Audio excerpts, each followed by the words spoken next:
درب د موټر بم شزونه یخ د مؤمنانو.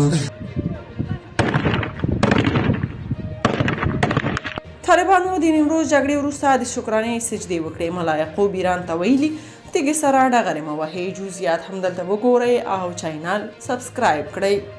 د نیمروز سرحدي سیمه کې د طالبانو او ایراني ځواکونو ترمنځ نښته پای ته رسېدلې.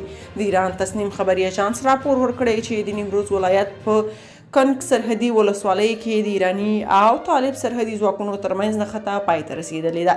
د دواړو هیوادونو د دفاع وزارتونو چارواکو د جګړې د پای ته رسولو لپاره خبرې کړې دي او ایراني چارواکو د اوربند غوښتنه کړې. په هغه ویډیو کې چې په ټولنیزو رسنیو کې خپره شوې دا د دواړو لورو ترمنځ د ډزو تبادلې ښیي چې له درنو وسلو څخه پکې ګټه اخیستل شوې.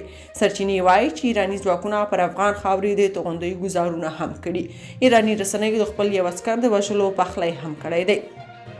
په همدې حال د دفاع وزارت په خپله اعلامیه کې لیکلي متاسفانه چې نن ورځ یو ځل بیا د افغانستان د نیمروز ولایت د کنګ ولسوالۍ اړوند سرحدي سیمو باندې ایراني عسکرو له لوري ډزې پیل شوې او جګړه نښتې. اسلامي امارت د هرې ستونزې لپاره خبرې اترې یوه معقوله لار ګڼي. منفي اقدامات او د جګړې لپاره بهانې لټول د یو لوري په ګټه هم نه دي او که چیرې په اسلامي امارت جګړه وتپل شي نو تاریخ ته په کتو دا به نورو ته ګرانه تمامه شي. بلخوا ټولنیزو رسنیو کې خپره شوې ویډیو کې لیدل کېږي چې د جګړې وروسته د نیمروز ولایت نظامي مسؤل او ورسره نور طالبان د شکرانې سجدې کوي. یاد دې وي چې دا جګړه هغه مهال پیل شوه چې ایراني ځواکونو غوښتل په صفري نقطه کې سړک جوړ کړي.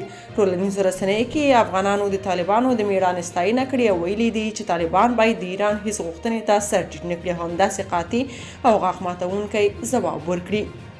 که تاسو په دې اړه څه نظر لرئ په کومنټ کې شریک او چینل سبسکرایب کړئ.